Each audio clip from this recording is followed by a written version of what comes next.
नमस्कार दोस्तों and welcome back to my channel जहां आपको मिलता है सिर्फ और सिर्फ एंटरटेनमेंट। और आज मैं लाया हूं अल्टीमेट ब्लैक पैंथर का 19th इशू।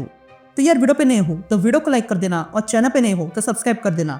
और साथ ही मेरे चैनल पर ज्वाइन बटन स्टार्ट हो गया है तो आप वहां से ज्वाइन कर सकते हो। और उसी के साथ अब आप मुझसे व्हाट्सएप पर जुड़ सकते हो जिसका लिंक मैं आपको डिस्क्रिप्शन में दे दूंगा। तो यार अल्टीमेट ब्लैक पैंथर के पिछले इशू में आपने देखा कि वाइब्रेनियम से निकले एंटिटी को ढूंढने के लिए टचाला और ओरोरो जाते हैं, लेकिन फिर दोनों के बीच नजदीकियां बढ़ जाती है और कांड हो जाता है। लेकिन फिर प्रोजेनिटर ही टचाला से मिलने आता है तो वही दूसरी ओर बूढ़ो खान बगावत कर रही थी, इसलिए किलमोंगर वकांडा की गद्दी पर बैठ जाता है। तो अब आगे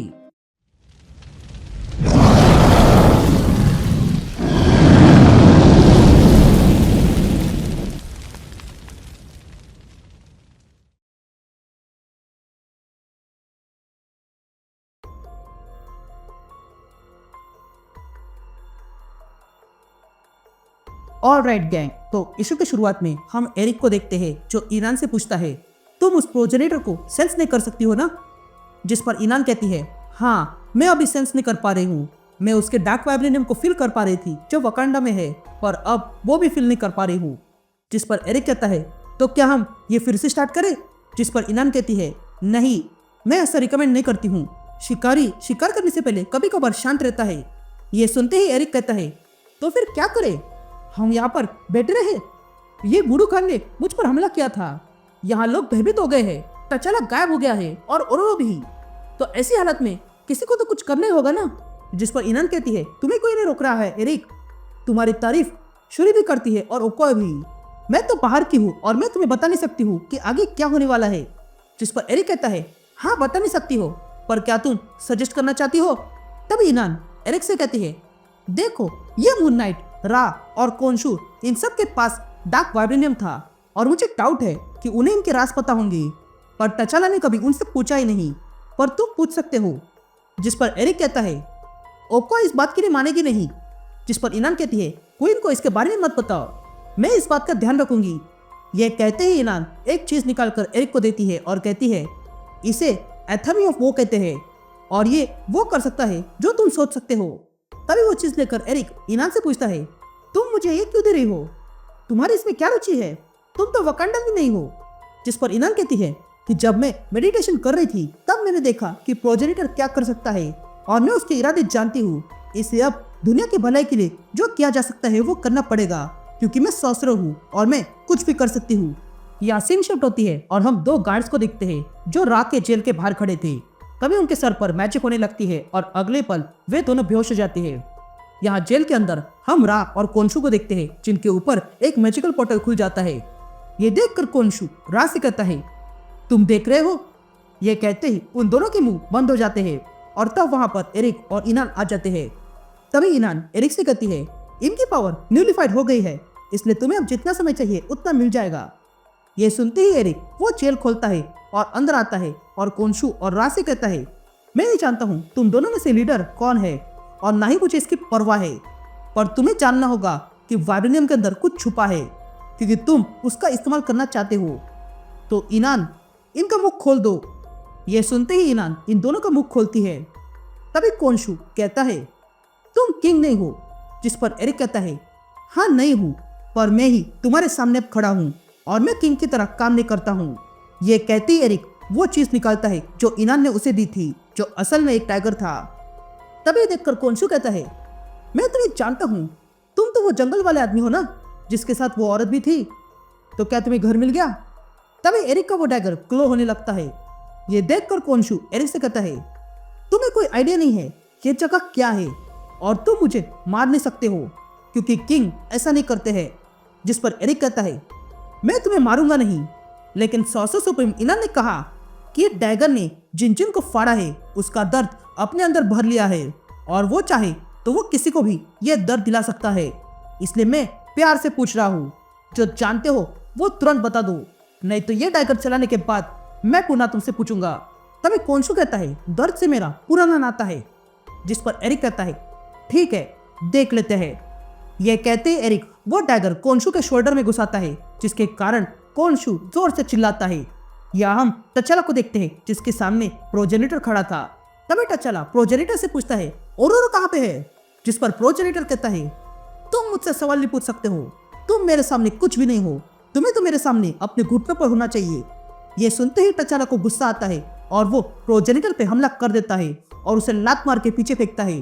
तभी तचाला प्रोजेनेटर को एक और लात मारता है और फिर टेबल उठाकर प्रोजेनेटर पे मारता है और ऐसे ही मार मार के प्रोजेनेटर की हालत खराब कर देता है और कहता है, मेरी एक और साइड है जो मैं उम्मीद करता हूँ कि तुम्हें ना दिखे। लेकिन तभी प्रोजेनेटर खड़ा होता है और हंसने लगता है और अगले पल तचाला का गला पकड़ता है और कहता है, अब मैं तुम्हें तुम्हारे घुटनों पर लाऊंगा। यह कहते ही प्रोजेनेटर तचाला को उठाकर घर के बाहर फेंक देता है, जिसके कारण तचाला अब कमजोर पड़ चुका था। तभी प्रोजेनेटर तचाला के पास आता है और तचाला को लात मार के पीछे फेंकता है और कहता है, तुम्हारा इसमें रोल था पर अब वो खत्म हो चुका है। तुम्हारी ब्लड लाइन ने बहुत कुछ किया, इसलिए अब तुम्हारा ब्लड मेरे कुछ काम का नहीं है। तभी तचाला फिर से खड़ा होता है और प्रोजेनेटर को पुनः पंच मारने जाता है, लेकिन प्रोजेनेटर तचाला का हाथ पकड़कर मर देता है, जिसके कारण तचाला जोर से चिल्लाता है। तभी प्रोजेनेटर तचाला को पकड़ता है और कहता है, अब जमीन चक लो। ये कहते ही प्रोजेनेटर तचाला को उठाकर धरती पर जोरदार मारता है और फिर वहां से जाने लगता है। तभी तचाला कहता है, रुक जाओ। जिस पर प्रोजेनेटर तचाला से कहता है, कमजोर आदमी, तुम्हें इतना भी नहीं पता मैं क्या हूँ। ये कहते ही प्रोजेनेटर आसमान में चला जाता है और अपनी पूरी ताकत के साथ तचाला पर जोरदार हमला करने आता है, लेकिन तभी बीच में एक पैंथर आकर प्रोजेनेटर को रोकती है, जिसके कारण प्रोजेनेटर दूर गिर गया था। तभी वो पैंथर तचाला के पास आती है और कहती है, मुझ पर भरोसा रखो बच्चे। ये कहते हम देखते हैं कि वो पैंथर कोई और नहीं बल्कि अल्टीमेट बेस्ट थी, जो पुनः प्रोजेनेटर पे हमला करती है। ये देखकर प्रोजेनेटर हमला करने जाता है, लेकिन बेस्ट अपने सारे पैंथर से उस पर हमला करती है, जिसके कारण वहां पर धमाका हो जाता है। यहाँ तचाला अब भी बेहोश पड़ा हुआ था। तभी बेस्ट उसके पास आती है और कहती है, सारे लोगों की जिम्मेदारी अब तुम्हारे कंधों पे है। तभी तचाला को होश आता है और वो बेस्ट को देखता है। तभी बेस्ट तचाला से कहती है, तुम जिसे प्रोजेनेटर कहते हो वो वापस आ गया और तुम उसे रोकने के लिए तैयार नहीं हो, पर मैं तुम्हें उसे रोकने के लायक बना सकती हूँ और तुम उससे अपना किंगडम और अपनी दुनिया बचा सकते हो। पर तुम्हें सबसे पहले वो करना होगा जो तुम्हारे पूर्वज कभी नहीं कर पाए। तुम पैंथर को पहन ले सकते हो, बल्कि तुम्हें पैंथर बनना होगा। यासीन शिफ्ट होती है और हम ओकोय को देखते हैं, जो एरिक से कहती है, हम लोगों को टॉर्चर नहीं करते हैं। जिस पर एरिक कहता है, ये वकांडा नहीं है ओकोय, तुम्हारे पास ऐसी बिल्डिंग है जिन पर ट्रस्ट नहीं किया जा सकता है, ऐसी तकनीक है जो तुम्हें समझ में नहीं आती, और तो और गद्दार भी भरे पड़े हैं। जिस पर ओकोय कहती है, क्या गद्दार? हमने उस गद्दार गुड खान को यहाँ से बहिष्कार कर दिया है। जिस पर एरिक कहता है, मैं उसकी बात नहीं कर रहा हूँ, मैं उसकी बात कर रहा हूँ जो तचाला के पिता को मारने के करीब था और मून नाइट को तचाला के बारे में बताने वाला था, बल्कि मैं उसे जानता हूँ। तुम्हारे जेल में वो है जिसने मुझे इसके बारे में बताया। ये सुनकर ओकोय एरिक से पूछती है, कौन है वो? तब एरिक पॉज लेता है और कहता है, उसका नाम शूरी है। ये सुनते ही ओकोय कहती है, क्या? मैं नहीं जानती हूँ कि तुमने उस कैदी के साथ क्या किया, पर वो झूठ बोल रहा है। शूरी अपने पिता के साथ ऐसा कभी नहीं करेगी। तभी एरिक कहता है, उस कैदी ने इतना ही कहा नहीं, बल्कि उसने ये भी कहा कि वकांडा कोई सिटी नहीं है बल्कि गेटवे है। डार्क वाइब्रेनियम डायमेंशन के बीच रिफ्ट बना रहा है और ये अनब्रेकेबल मेटल से अधिक है, और तो और ये कंडक्टिव पावर सोर्स है। पुराने वकांडा के लोग इसे पावर के तौर पे यूज करते थे और इसी पावर की कीमत ने वो गेटवे बना दिया, जिसके कारण वो दूसरी दुनिया के बींग्स यहाँ अपनी दुनिया बसाना चाहते हैं और हमारी दुनिया मिटाना चाहते हैं। ये सुनते ही ओकोय कहती है, अगर ऐसा है तो अब हमें उसे रोकने के लिए क्या करना होगा? या हम तचाला को देखते हैं जो कहीं अलग जगह पे जा रहा था, और तब हमें एरिक की आवाज सुनाई देती है जो ओकोय से कहता है, कौन ने कहा कि डार्क वाइब्रेनियम ने गॉड्स के लिए रास्ता बना दिया है जिससे वो मर्दों से मिलने आते हैं, और तुम्हारा ब्लैक पैंथर उन्हीं गॉड्स के लिए ट्रिब्यूट था और तचाला का खून भी इसमें योगदान है। इसलिए हमें सबसे पहले तचाला को ढूंढना होगा और तचाला को अपनी पावर वापस लानी होगी अगर उसे ये वॉर जीतनी है तो।